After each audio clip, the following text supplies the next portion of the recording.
నిరీక్షణ న్యూస్కు స్వాగతం. నేను మీ మ్యాజిక్ రాజా.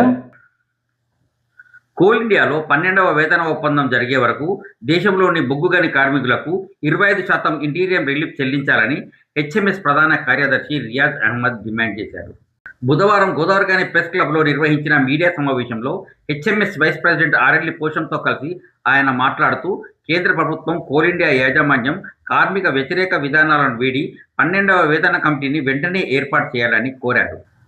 సింగరేణిలో 2024లో నోటిఫికేషన్ ఇచ్చిన అంతర్గత ఖాళీలను యుద్ధ ప్రాతిపదికన భర్తీ చేయాలని, 2025-26 నికర లాభాల్లో కార్మికులకు 35%, కాంట్రాక్టు కార్మికులకు 10% లాభాల వాటా చెల్లించాలని డిమాండ్ చేశారు.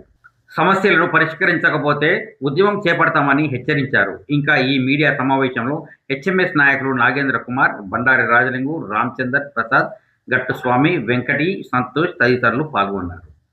కార్మికుల 11వ వేతన ఒప్పందం కాల పరిమితి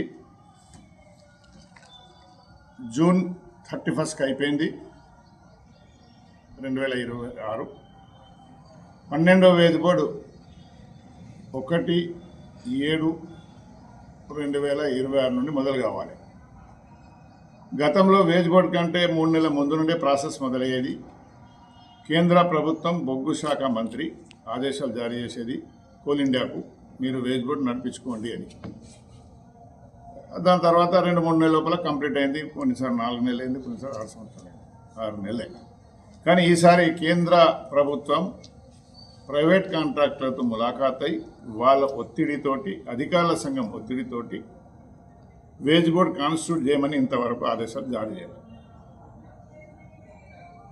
ఇది కేవలం కార్మిక వ్యతిరేక ప్రభుత్వం ఉంది.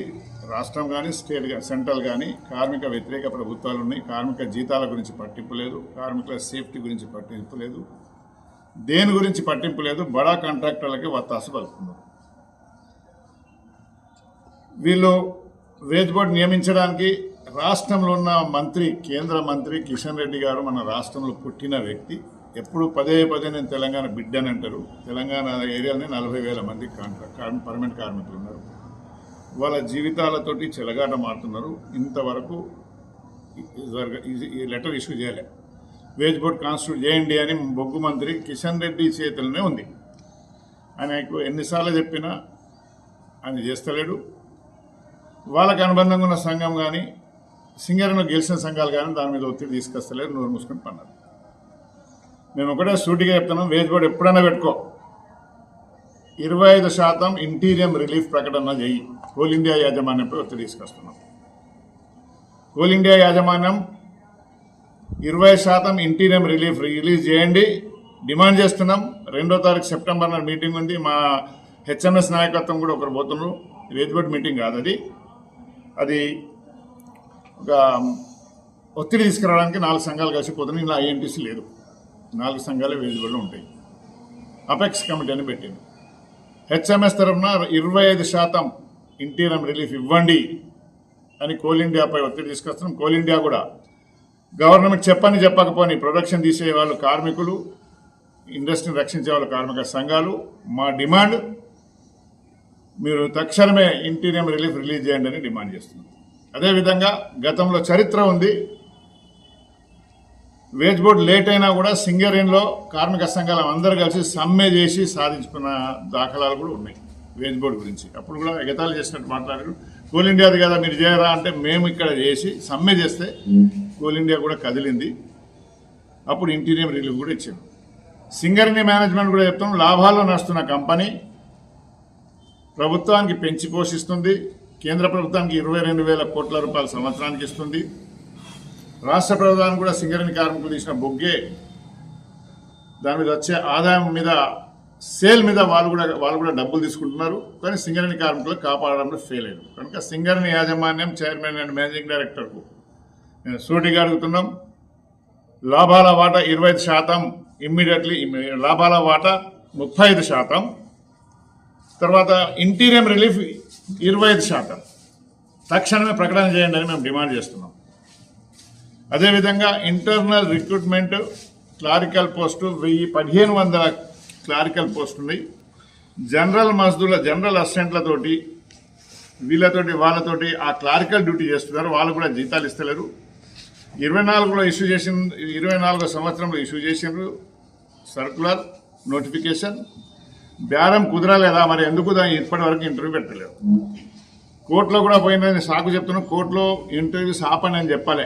ఎవరైతే పనిచేస్తున్నారో వాళ్ళు తీసేస్తే వాళ్ళకి తీసేయకండి అన్నారు. కనుక 3 అంశాలపైన సింగరేణి యాజమాన్యానికి మేము హెచ్చరిస్తున్నాం. తక్షణం ఈ సమస్యలు పరిష్కారం చేయండి. 25% ఇంటీరియం రిలీఫ్, 30% లాభాల వాటా, సెప్టెంబర్ తర్వాత రిక్రూట్మెంట్, క్లారికల్ రిక్రూట్మెంట్, సెక్యూరిటీ గార్డుల రిక్రూట్మెంట్, కంపెనీలో ఖాళీలు ఉన్నాయి, అవి ఫిలప్ చేయాలని డిమాండ్ చేస్తున్నాం. సెప్టెంబర్ 30th వరకు మేము టార్గెట్ పెట్టినాం. వాళ్ళకి చెప్తున్నాం 31st లోపల చేయకపోతే మాత్రం హైదరాబాద్ ఆఫీస్ ముట్టడి, సిఎన్ఎండి ఆఫీస్ ముట్టడి కార్యక్రమం చేపడుతున్నాం. హెచ్ఎంఎస్ కవిత గారి నాయకత్వంలో, హెచ్ఎంఎస్ నాయకత్వంలో హైదరాబాద్ ముట్టడి కార్యక్రమం చేపట్టబోతున్నాం. కనుక ఆ పరిస్థితి రాకముందే సింగరేణి యాజమాన్యం తక్షణం కోలిడాన్ని పక్కన పెట్టైనా మీరు డిసైడ్ చేయండి, ప్రకటన చేయండి. 20%, 30% క్లారికల్ రిక్రూట్మెంట్. జూటా మాటలు చెప్పి ఐఎన్టీసీ ఏటీసీ బతుకుతున్నారు.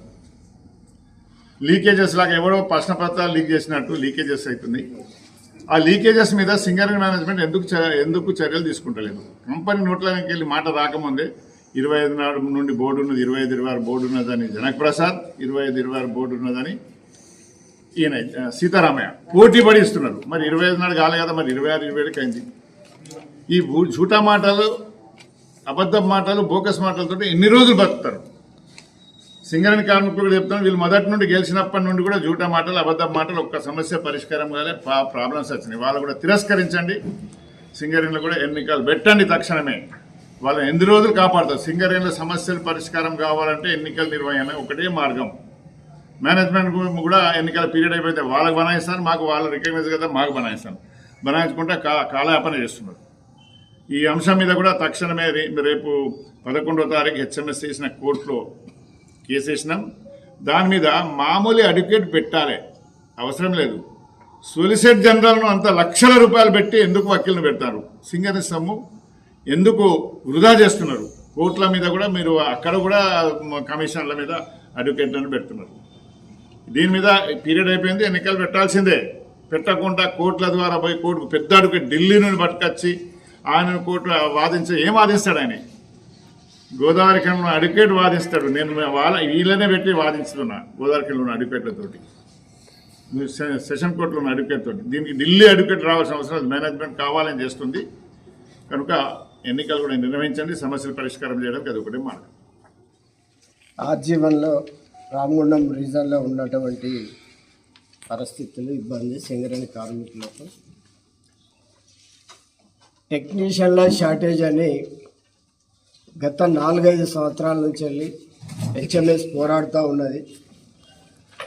ఎలక్ట్రీషియన్ తక్కువ ఉన్నారు, ఫిట్టర్లు తక్కువ ఉన్నారు, సూపర్వైజర్లు తక్కువ ఉన్నారు, వెల్డర్లు, మిషనిస్టులు, మోడర్నిస్టులు వీళ్ళంతా కూడా టర్నర్ వీళ్ళంతా తక్కువ ఉన్నారు.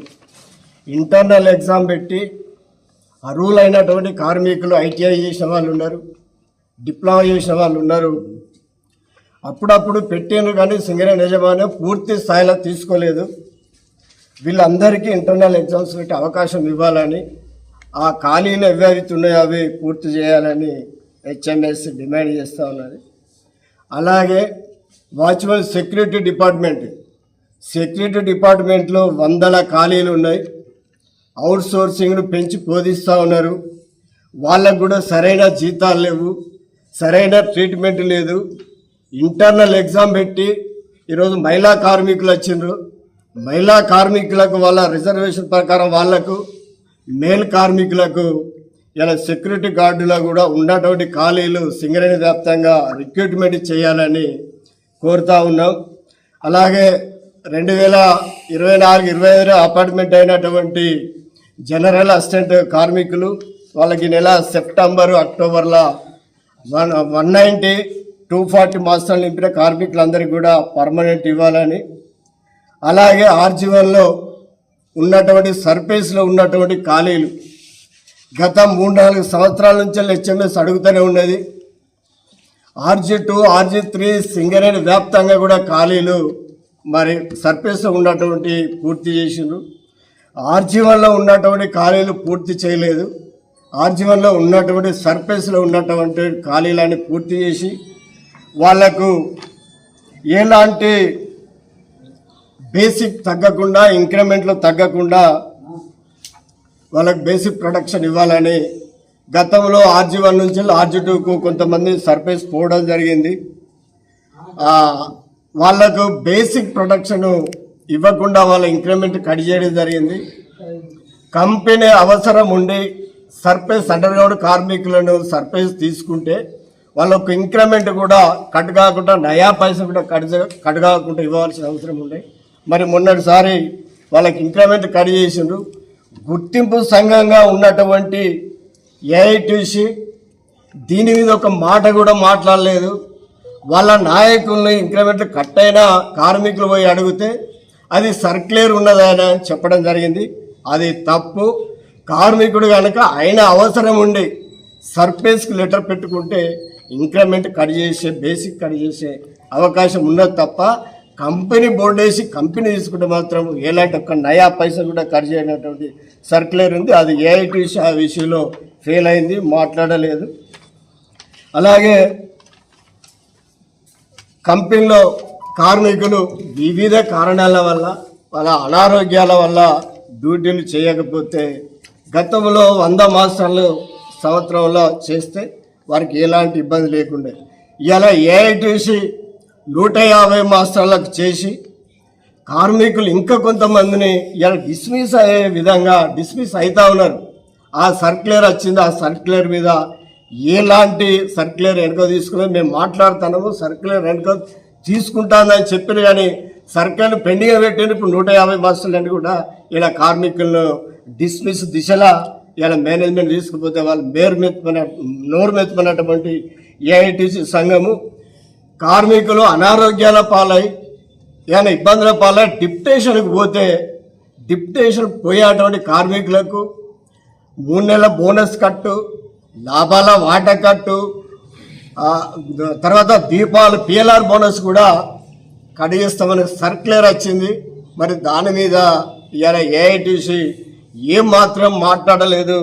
దానికి కూడా ఏఐటీసీ బాధ్యత వహించాలి. సింగరేణి కార్మికులు ఏఐటీసీ యొక్క పనితీరును చూస్తూ ఉన్నారు. అవసరమైన తగిన బుద్ధి కూడా చెప్తారని తెలియపరుస్తూ, అదేవిధంగా కార్మికులు నివాసం ఉంటున్నటువంటి కోటలల్లో ఇవాళ వర్షాకాలము చెత్త కుప్పలు పేరుకపోతున్నాయి. దోమలు, ఈగలు, పందులు ఘోరంగా తిరుగుతూ ఉన్నాయి. మరి దోమలు చంపడానికి మరి వాళ్ళు మందు కొట్టాలి, లేక మన బ్లీచింగ్ పౌడర్ కూడా కొట్టించేది ఉండే. ఇవాళ సింగరేణి యజమాన్యం కొట్టిస్తలేదు, ఇటు కార్పొరేషన్ చైర్మన్ కూడా వాళ్ళు కూడా చర్యలు తీసుకోవడం లేదు. మరి ప్రజలు రోగాల పాలవుతాంట. ఇవాళ కార్పొరేషన్ చైర్మన్ బ్లీచింగ్ పౌడర్ కానీ, దోమలకు సంబంధించింది కానీ ఇవన్నీ కూడా చేసేది ఉండే. అటు కార్పొరేషన్ సింగరేణి యజమాన్యం కూడా ఇవాళ చేయడం లేదా, ఎంబడే చెయ్యాలి. చెయ్యనట్లయితే హెచ్ఎంఎస్ లీడ్ తీసుకుంటాం, కార్యక్రమాలు చేస్తాం, ధర్నాలు చేస్తాం, నిరసనలు చేస్తాం, వీధులలో తిరుగుతామని కూడా మేనేజ్మెంట్కు డిమాండ్ చేస్తూ, అలాగే కార్మికులు వివిధ డిజిగ్నేషన్లలో యాక్టింగ్ చేస్తూ ఉన్నారు. వాళ్ళకు ప్రమోషన్లు కూడా ఇవ్వాలని మేము డిమాండ్ చేస్తూ ఉన్నాము. ఇక ఏఐటీసీ కాల పరిమితి అయిపోయి సంవత్సరం దగ్గర పడ్డది. ఇప్పటి 3 సంవత్సరాలు అవుతుంది వాళ్ళ వాళ్ళు పదవిలో ఉండి. రేపు వచ్చే నెల వాళ్ళన్న ప్రకారం రేపు వచ్చే నెల 19వ తారీఖు రోజు వాళ్ళ కాల పరిమితి అయిపోతూ ఉన్నది. మేనేజ్మెంట్కి మేము చెప్తా ఉన్నాము, వాళ్ళకి ఎలాంటి స్ట్రక్చర్ సమావేశాలు ఏరియా లెవెల్లో కానీ, మైన్లో సేఫ్టీ కమిటీ కానీ, మైన్స్ కమిటీ కానీ రద్దు చేయాలని అన్ని యూనియన్లను పిలిచి అన్ని యూనియన్లతోటి మైన్స్ కమిటీ కానీ, సేఫ్టీ కమిటీ కానీ, ఇక్కడ ఏరియా లెవెల్ స్ట్రక్చర్ కమిటీలు జరపాలని కూడా ఏఐటీసీ మేనేజ్మెంట్కు విజ్ఞప్తి చేస్తూ ఉన్నది, డిమాండ్ చేస్తూ ఉన్నది. మన నిరీక్షణ న్యూస్ను వాచ్ చేయండి, లైక్ చేయండి, సబ్స్క్రైబ్ చేయండి, మీ మిత్రులకు షేర్ చేయండి.